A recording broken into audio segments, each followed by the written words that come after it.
જગન્નાથજીની રથયાત્રાને ગણતરીના કલાકો જ બાકી છે ત્યારે મહુવા પોલીસ વિભાગ દ્વારા અને એએસપી અંશુલ જૈનના સીધા માર્ગદર્શન નીચે મહુવા શહેરમાં જે રૂટ પર રથયાત્રા નીકળનાર છે તે તમામ રૂટ પર ફ્લેગ માર્ચનું આયોજન કરવામાં આવ્યું હતું।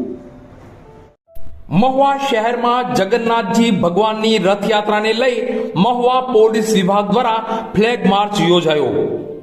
જગન્નાથજી ભગવાનની રથયાત્રાને હવે ગણતરીના કલાકો જ બાકી છે ત્યારે એએસપી અંશુલ જૈનના સીધા માર્ગદર્શન નીચે મહુવા રથયાત્રા રૂટ પર ફ્લેગ માર્ચ યોજવામાં આવેલ।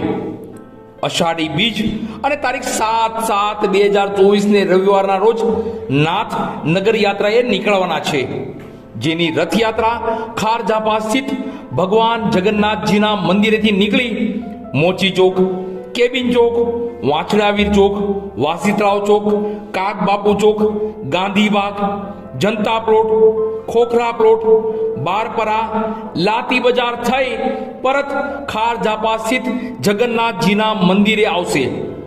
આ ભગવાન જગન્નાથજીની રથયાત્રા સવારે 9 કલાકે શરૂ થશે, ત્યારે આ તમામ રૂટ પર પોલીસ વિભાગના એએસપી અંશુલ જૈનના માર્ગદર્શન નીચે મહુવાના પીએ ભરવાડ અને તમામ પીએસઆઈ અને પોલીસ વિભાગના તમામ જવાન તો જીઆરડી, એસઆરડી, હોમગાર્ડ તમામને સાથે રાખી ફ્લેગ માર્ચનું આયોજન કરવામાં આવ્યું હતું। આ રૂટ પર કોઈ અનિચ્છનીય બનાવ ન બને અને શાંતિપૂર્ણ વાતાવરણમાં ભગવાન જગન્નાથજીની રથયાત્રા યોજાય તેને લઈ પોલીસ વિભાગ દ્વારા ફ્લેગ માર્ચનું આયોજન કરવામાં આવ્યું હતું।